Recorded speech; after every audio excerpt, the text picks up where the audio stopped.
Praised be Jesus and Mary. Let's begin by looking at the life of Pius X in a little more detail. Saint Pius X was born in 1835 in northern Italy. After his ordination to the priesthood, for the first 17 years, he cared for souls in parishes. He then spent 9 years as diocesan chancellor and the seminary director at Treviso, which was his diocese of origin. Next, for 9 years as bishop himself of Mantua, he used his pastoral and administrative skills to rejuvenate that diocese. In 1893, Pope Leo XIII named him cardinal and patriarch of Venice, and 10 years later, when Leo XIII died, he was elected pope, taking the name Pius X. St. Pius X's papal motto was to restore all things in Christ. Pope Pius X directed his energies to the church itself and to its needs. He was a shepherd. He came from a poor, simple family. His whole life was dedicated to the pastoral care of souls, and even as Pope, he never lost that pastoral zeal for souls.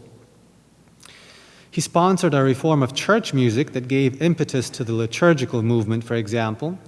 He charted a codified canon law and restructured the papal government. He encouraged and reoriented the involvement of laity in the church, pointing Catholic political activists in a more spiritual direction. Pope Pius X also deeply influenced Catholic spirituality by encouraging frequent reception of Holy Communion and specifying what the exact conditions for that frequent reception were, namely the right intention, being motivated by love of God, a due preparation, and a due thanksgiving afterwards, being the three criteria, besides, of course, being in a state of grace, for frequently, fruitfully receiving Holy Communion. He also made it easier for children at a young age to receive the Eucharist. In 1907, Pius X condemned the heresy of modernism, which was rampant in the church then and has been since then.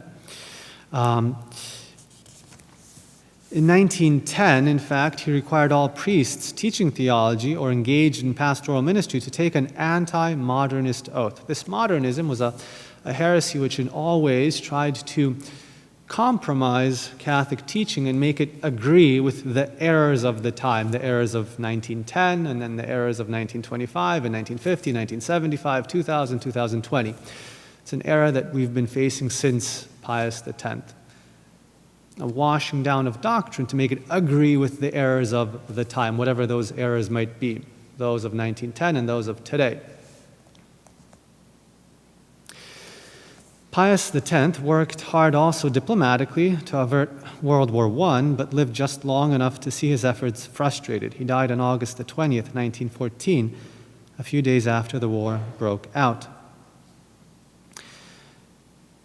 A Franciscan tertiary, Pius X wrote in his testament, "I was born poor, I have lived poor, and I wish to die poor."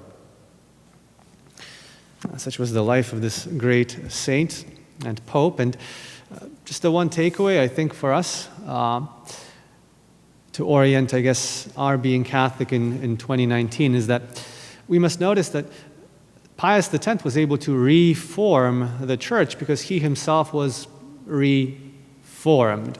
He was formed according to Christ and his doctrine and his way of life and how he lived and what he taught, etc. So that's where true reform of the church comes from. It comes from personal holiness. It doesn't come from rearranging the different structures of the church, but rather of appointing worthy men to be the heads of those structures. A holy pope can reform the church. An unholy pope cannot, even if he shuffles a lot of things around. And we can say that about any level of the church hierarchy, whether it be in a parish. You can reshuffle all the parish structures. If the families in that parish are not holy, the parish won't be holy. It'll continue to die. If the families are dying, divorcing, breaking up, contracepting, that parish will do the same thing. Even if it's restructured and polished up and remodeled, it'll just die in a different way. At the diocesan level, at the level of the dicasteries that help the Pope run the church, etc. It's really about who is part of the structure, not how the structure is laid out. That's what determines true reform or the lack thereof. And in fact, in his great document on modernism, on this terrible heresy that has never really gone away, Pius X says that those who are infected with heresy should simply never be allowed to have any positions of authority in the church, lest they do damage to souls and to the church. Those found infected with heresy, those whose teachings is unlike that of Christ, those whose voice does not sound like that of Christ, those whose way of life is corrupt and unlike that of Christ, they should simply not be given positions of authority in the church because they will do great damage. And if they are seen aspiring to the priesthood or to being bishops or whatever rank of the church hierarchy, they should be prevented. That's really what made Pius X's reform so effective. And we should apply that to ourselves again. It's not just something abstract. We, being members of the church, are a key component of that reform because our churches won't be holy unless we're holy, our families won't be holy unless we're holy, our households won't be holy unless we're holy, etc. A dysfunctional family that moves from one house to another will still be dysfunctional because it's the members of the family that make it functional or dysfunctional. So like Pius X, let us also try to restore all things in Christ, beginning with ourselves.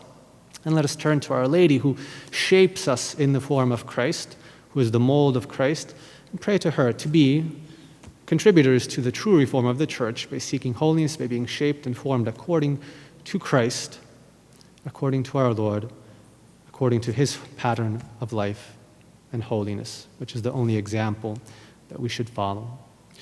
Praised be Jesus and Mary.